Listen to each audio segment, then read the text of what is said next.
Let me tell you about two men. The first man spent his entire working life as a janitor. He drove a used car. He wore the same coat for years, held together at times by safety pins. He ate simply, lived quietly, and never once talked about money. When he died at 92, he left behind $8 million. The second man had a Harvard MBA. He ran a major financial firm. He owned a mansion with multiple swimming pools and a garage full of luxury cars. By every visible measure, he had won. Then 2008 happened, and he lost everything.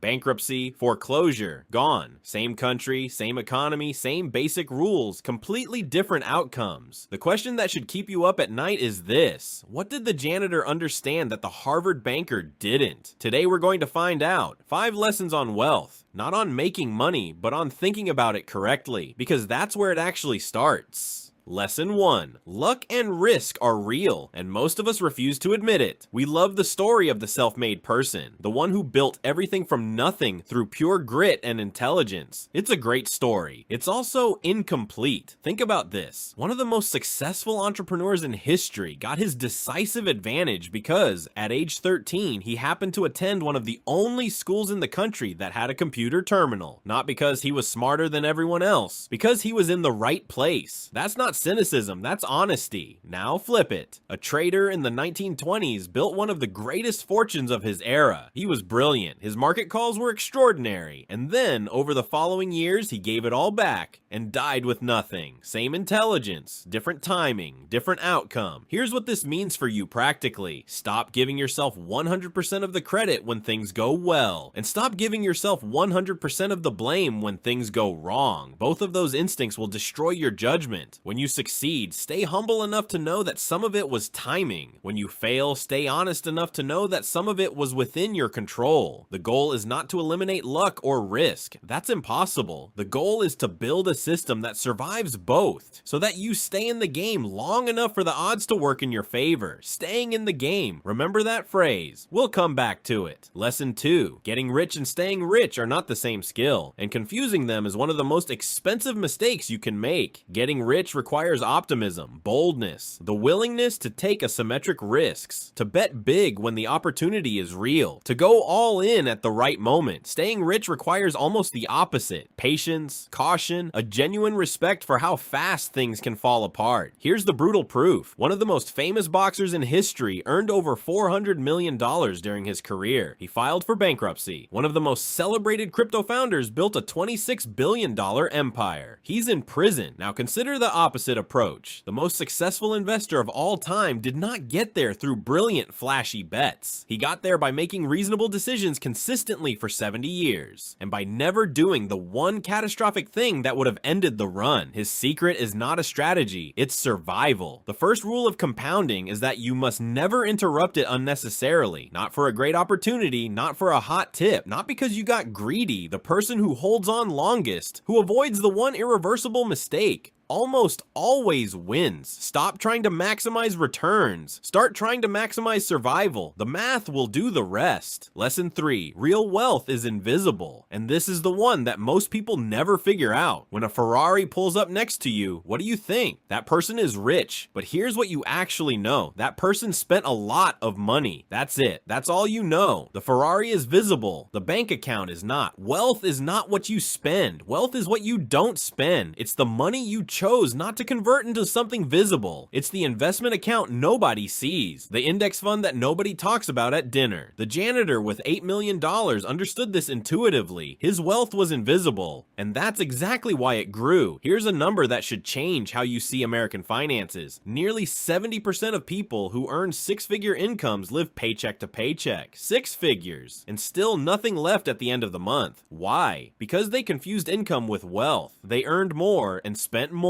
Bigger house, newer car, better vacations. All visible, all impressive, all wealth destroying. Income is what comes in. Spending is what you show. Wealth is what you keep, and wealth is silent.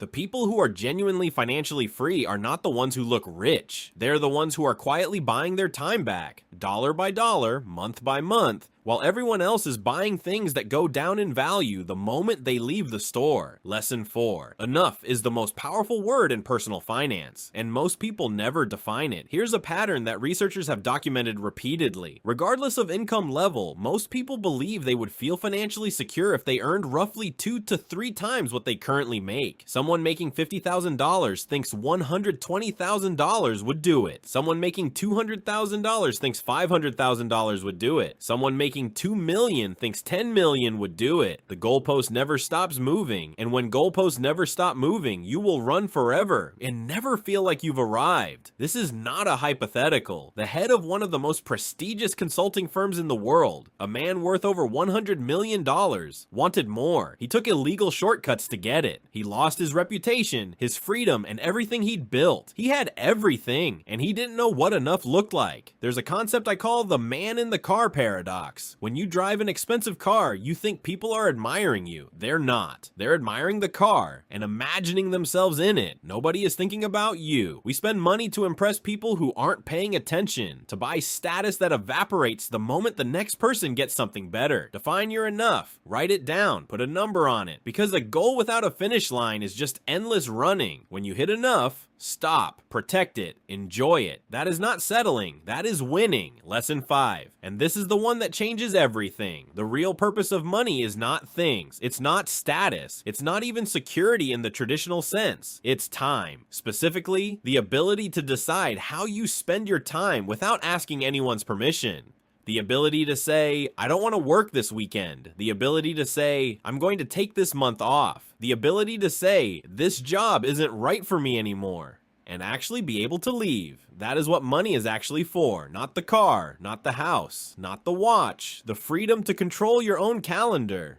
Think about what changes when you have 3 months of expenses saved. Your relationship with your job changes completely. Your boss has less power over you. A bad week doesn't become a crisis. You make decisions from a position of choice rather than desperation. Now imagine 6 months, 12 months. Imagine having enough that work becomes optional, not because you're lazy, but because you've bought back your time. That is the highest return any dollar can produce. Every time you save, you're not depriving yourself. You're buying freedom. You're purchasing one more hour, one more day, one more month of your life that belongs to you, and not to whoever signs your paycheck. That is the real flex. Not the car, the calendar. So let's bring it together. Lesson 1, luck and risk are real. Stay humble, stay in the game. Lesson 2, getting rich and staying rich are different skills. Learn both. Lesson 3, real wealth is invisible. Stop performing it and start building it. Lesson 4, define your enough. A finish line you set yourself is the only one worth crossing. Lesson 5, money's highest purpose is time. Buy your freedom, dollar by dollar. Here's the question I want to leave you with. Are you chasing a bigger number? Or are you building a life that actually feels like yours? Because at the end of the day, wealth isn't a balance. It's the ability to say no to what doesn't serve you and yes to what does. Write in the comments, what does enough look like for you? I read every single one. And if this made you think differently about money, share it with someone who needs to hear it. I'm Finn, and this is what money is really about. Next week, your money isn't disappearing because you made one big mistake. It's bleeding away through 100 tiny holes you don't even notice. I'll show you 15 habits that seal them permanently. Subscribe so you don't miss it.